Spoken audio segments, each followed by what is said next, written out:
You're tuned in to Steve Megatron on Altered Geek.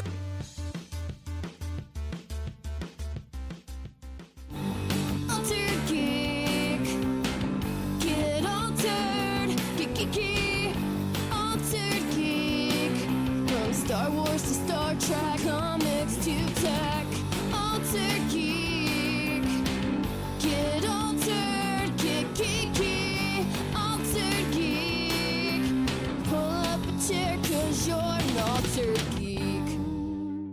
Hello and welcome to Altered Geek. I'm your host Steve Megatron Phillips, and in this episode of the podcast, I am back. So you might be asking why there hasn't been an episode in the last week and a half, maybe 2 weeks. It's because I've been infatuated with this game that in my free time, I've spent the majority of my time playing whenever I get the chance, Star Trek Online.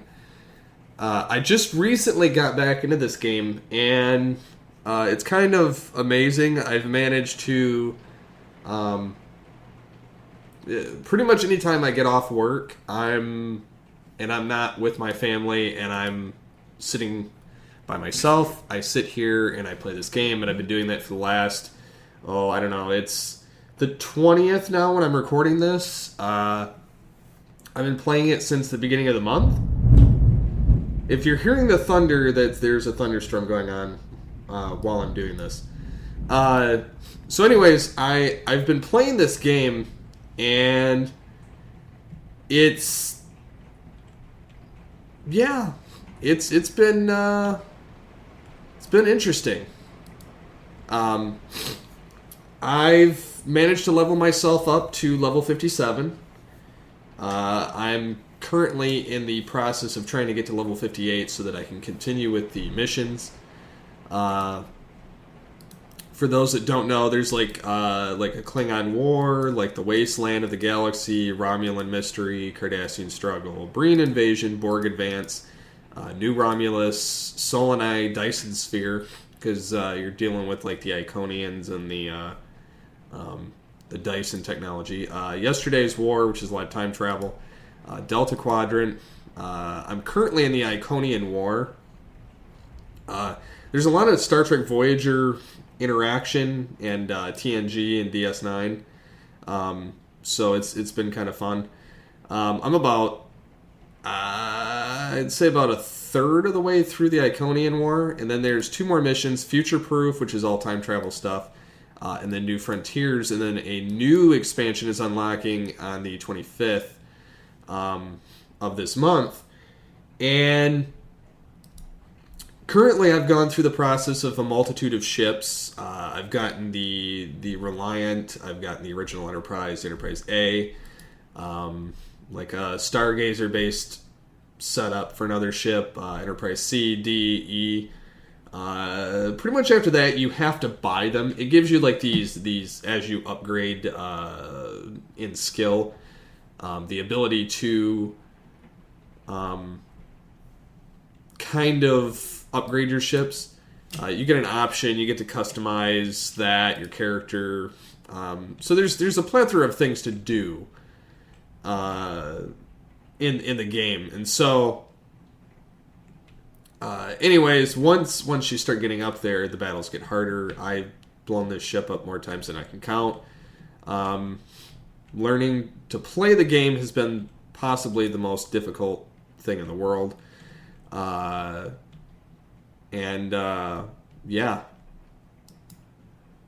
So, yeah, I've been playing the crap out of this game, and so if you want other information, Star Trek and Star Trek Discovery and whatnot, be sure to go check out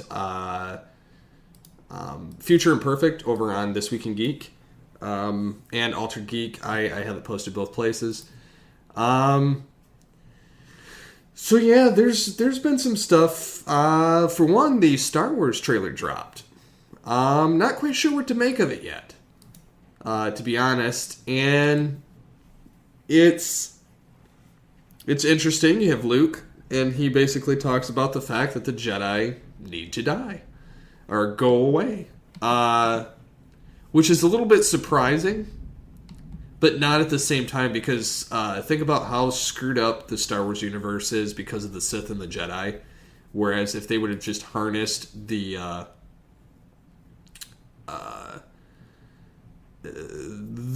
balance in between the two, then there would be no need for Sith or Jedi in general.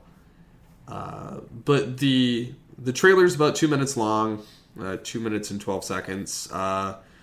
You get a little bit of Rey leaning on the rock, training, breathing heavily.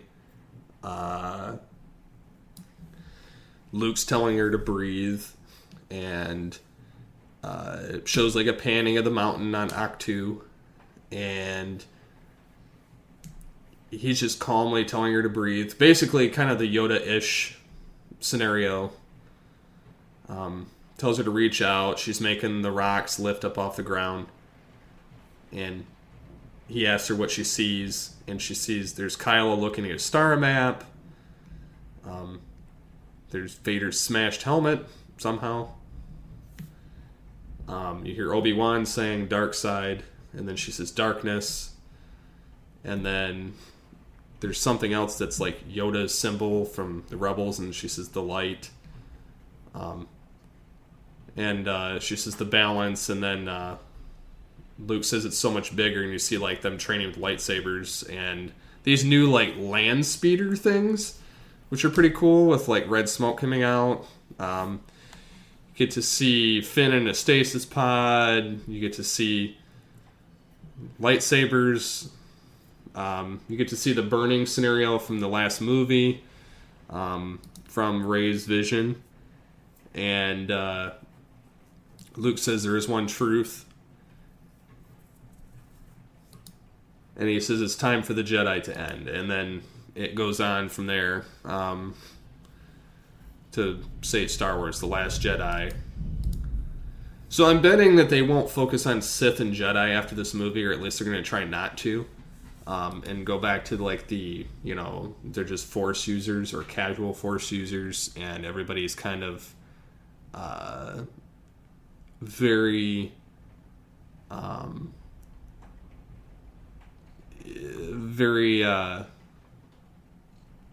don't know, balanced with it. I'm really not sure what they're going for, but yeah.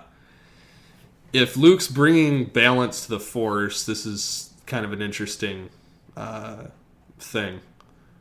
But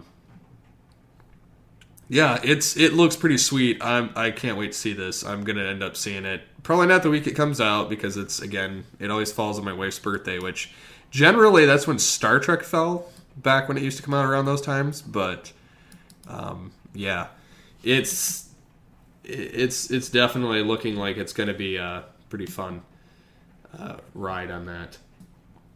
So getting into something that I learned about when I was in class the other day. My teacher does this thing called News of the Day. And he asks you what the big stories are, what the big news, all of that. And so you just kind of come up with stuff. And what happens is, he picks one out after you've already dumped your information on him. So there's apparently microchips are being implanted in humans, and they're asking if it's practical or perilous. And there's some workers in Sweden already volunteering to have chips injected into their hands, and what they're doing is they're putting them in that kind of piece of skin between your pointer finger and your thumb, and it's a little chip that they just inject in with. Looks like a syringe injection type thing. So they're having this injected so they can make it easier on tasks and reduce the amount of personal items employees need to carry. Which I could kind of get, but at the same time, I don't like the idea of having a chip in my hand. or in my body for that matter. And there's a couple reasons for that. And I'll get into that in a minute. I would rather have it as like a wristband or a bracelet type thing that everything's programmed into, that maybe you had to, enter a code to get it off your hand or something. I don't know. But it's a controversial trend that could put your privacy at risk. They state on this CBS News article. And I can't even say this guy's name, but he says, I use this many times a day. For example, I use it to unlock my smartphone, to open the door to my office. He calls himself a biohacker. It's S. Joe Blad or something. This is the guy's name. He's from Sweden, so I can't pronounce it. He says, we think the human body is a good start, but there's certainly room for improvement. So the microchip is about the size of a grain of rice under the skin. And so, like, they can use your hand to tell the printer that it's an authorized user to print, or, because it has the radio frequency ID tags in it. Same tech in key cards, and that they use in animals for identifying a lost pet. Which I'm fine with it in the pet thing. I don't like it in the human, because there's too much that goes on with humans and security and privacy. To have all of that information embedded in the same spot or in your body, it just makes it easier for someone to want to, if they're that type of person, to just cut it out of you. So this company called this tech startup called Dangerous Things has sold tens of thousands of implant kits for humans and some to tech companies in Europe. And I guess they organize implant parties, which is strange. So they did it so that, like, car doors can be tweaked to open. But I still think it's a big security issue. And it's kind of funny because they referenced the Manchurian Candidate, which suggested a future where humans are chipped and controlled. There's a lot of movies that do stuff like this. I mean, you can almost go like Demolition Man with the chips. You could have, with the eyeballs and the, you can almost go like Total Recall in a sense. You could almost go Kingsman, where they've got the chip in their neck and controlled. There's a lot of weird stuff. I don't know. Continuum, they have people with microchips built in, or enhancements. It's just, stuff like this just kind of freaks me out a little bit. For a techno person, I don't like the idea. Even if it's a convenience to carry less stuff, I would rather have like a universal smart watch that does all this for me than have a device implanted in my body. It just, I don't know, it kind of creeps me out a little bit. What are your guys' thoughts on that? That's kind of one of those things that it's kind of touchy.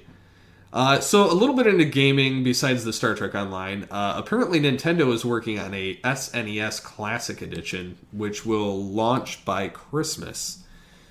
So those not familiar, Nintendo released last year a Nintendo Entertainment System that had a plethora of games on it and new built-in abilities to new standards, I should say. Like, so you could do like HDMI and you could hook it up, the USB and some other stuff.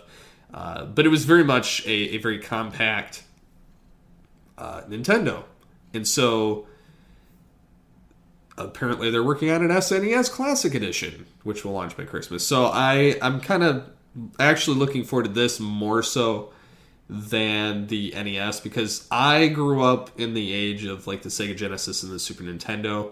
So not a lot of the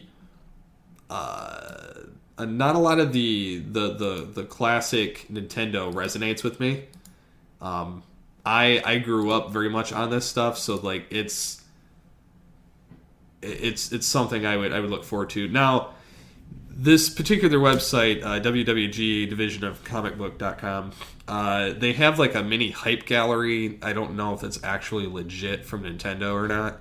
But they have shown on this image like Super Mario World, Super Metroid, Chrono Trigger, Bomberman, Dragon Warrior, Street Fighter 2, Super Star Wars, Turtles, something in time. Maybe it's in time. Turtles in Time, Aladdin, Contra, Star Fox, Donkey Kong, Super Mario Kart, Zelda, Mega Man X. Just some of those games I listed alone are enough to get me to want to buy it. So I'm thinking that might be something interesting to purchase at that point in time. Getting into a little bit of TV while all the other shows are out on break, Prison Break came back. And with being 3 episodes in, they're already setting up a very strong scenario out of this 9-episode arc. I'm looking forward to seeing how this thing concludes, but so far it's been really good. I was kind of surprised for picking up the ball 5 years, 7 years after the show ended. Something like that. And they've done it really well with this this setup. But it works out very, very fun, and the way that they've approached it. The only thing I kind of wonder is how they made Michael Scofield live in the show, but beyond the way that they quote unquote killed him off on the end of the last season or the TV movie, but I guess we'll find that out. So, jumping into something not so entertaining, Michael Bay says there are going to be 14 more Transformers films in development.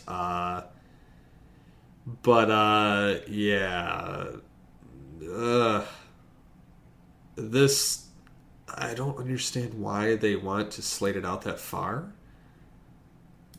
But,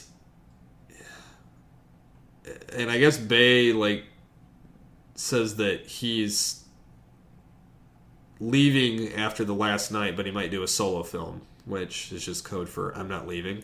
But, I don't even know what to think about that, so I'm going to leave that right there. So with that, I'll be right back after this break and come back with some more awesome.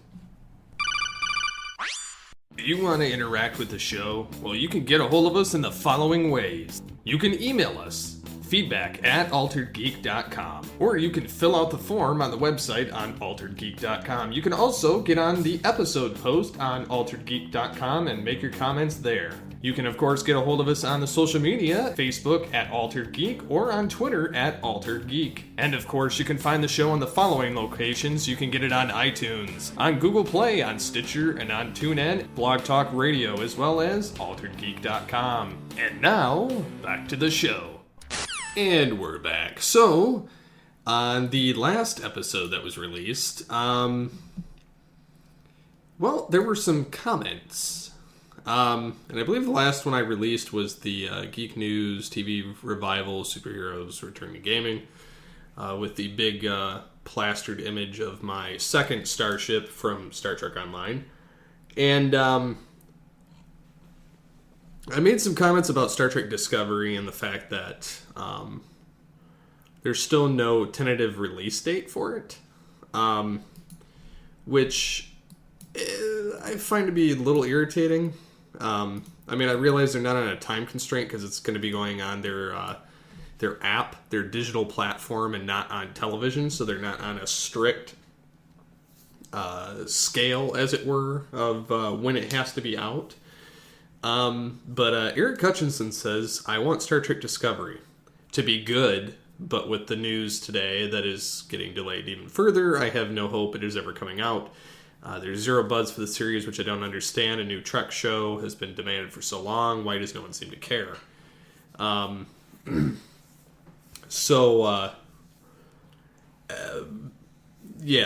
have a feeling we're going to end up with another Enterprise-esque series that nobody just cares about.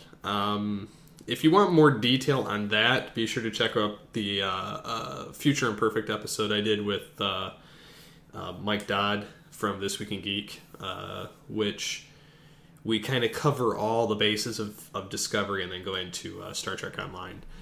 So this past week, I made a comment on Twitter because I've been slowly replacing light bulbs, specifically in my office, with LED light bulbs. And the reason I did that is because, one, the compact fluorescents are no longer being made. So my office, being that I sit here from dusk till or dawn till dusk most days, including the days that I podcast or I'm online playing games later in the evening, I mentioned that I'm slowly changing out light bulbs for LED. Well, my office, it had those bulbs in here which were agitating my eyes, and since switching to LED, which is like daytime light, I don't seem to have that problem. I can sit here for a lot longer and not realize how much time's gone by. So I said I'm slowly replacing them, and then like Tim Silvers replied that he says he did that last year as well, buying a lot of in-ceiling lights, able to buy them through Electric Co-op at a discount. Optimus Solo, Kevin Thompson's been doing the same thing. Mike Powers, he says, I started buying them for my first home and I've taken them with me to each new home, way cheaper than buying them all over again. Which is actually quite humorous. But it still stands to reason that it's worth doing. So, yeah. So that covers that little bit there. Getting into a little bit of the science behind the LED lights, though. He also linked me to this article called LED Lights Are Ruining Laundry Detergent's White Brightening Trick, which I found to be kind of humorous because the method behind the fluorescent whitening agents that they put in detergents, it absorbs ultraviolet light and re-emits it as a visible blue wavelength. So this slightly bluish tinge helps overpower the yellowish hue of, say, a well-worn undershirt, making it look radiant and white. But unfortunately, because of LED lighting, it dims the ultraviolet trick laundry detergents use to make white clothes whiter. So it makes your clothes look like how they actually are. So if you're hoping to have something look halfway decent, don't use an LED light if you're using old clothes. But if you're using them, yeah, it's not going to show up and look like, oh, it's just the most magnificent, like it's brand new. Because it's, again, a trick that they put in it, another chemical to make it look a certain way. But I do have to say, though, I do like the LED lights overall. I'm wondering how long they're going to last. I've started as my compact fluorescent and my old school lights start burning out. I'm going to start replacing them with LEDs all over the house. The other thing I like is that they're instant on, whereas like some of the compact fluorescents may not actually kick on right away or brighten up all the way. It takes a while. So this is one of those things that I kind of look for. So good news to people that don't like ads. Apparently Google's planning to build ad blocking into Google Chrome, which I stumbled upon this earlier today. This is according to the Wall Street Journal. Google is well aware of this and is planning to add built-in ad blocker to the Chrome browser. If it's handled correctly, it could force sites to give everyone a better experience if it actually works. So it's the stop to the autoplay videos or audio, pop-ups, pop-unders, inline ads, clickbait, which could very well be bad for websites that need that to earn a living. However, I never feel like the autoplay of video or audio should ever be turned on by default. I find that to be very tacky, because sometimes I may not want to actually hear it or see it pop up. Like, comicbook.com is notorious for that. When you go to their website, their videos automatically play, and it could be on something that's not even in the post. It'll be a video that plays, and the post will be something totally different. And they'll still have the video autoplay, and it's annoying as all get up when I'm trying to read the article itself.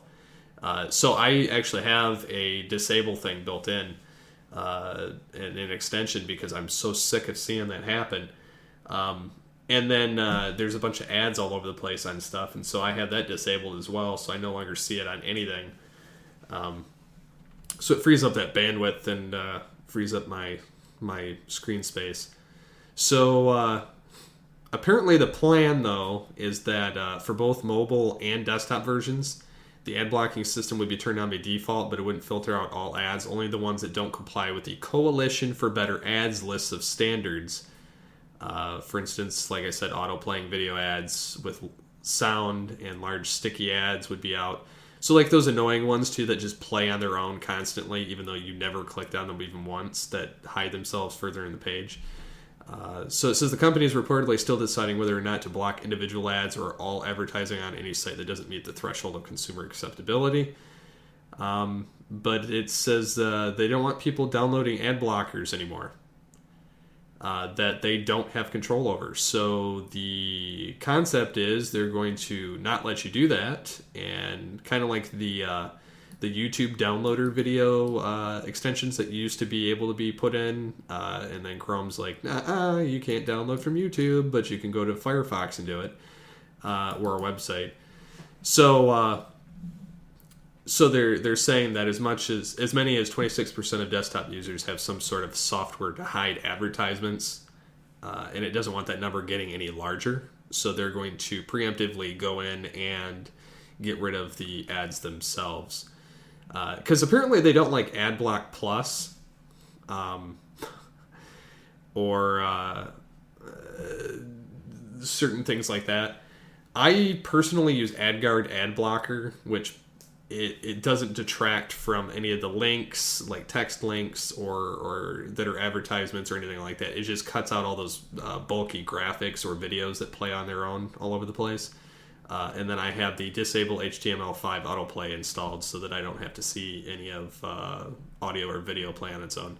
So actually, I'm kind of enthused to see what they do with this. I just hope that it's not total garbage, and I end up having to go back to Firefox full time because I rather like Chrome now that I've gotten used to it. So yeah, with that being said, I have a bit more of stuff that I'd like to cover, but I'm probably going to save that. I do plan on getting back to more consistent content. I plan on doing possibly a little bit shorter shows. This is going to be a little bit shorter than normal. I'm just trying to get back into the wagon of stuff. I do plan on getting back on some guest hosts. I know I keep prattling on some of that, but I do. There's going to be another episode in the future where myself and Movie Revolt Dan talk about raising geeky children.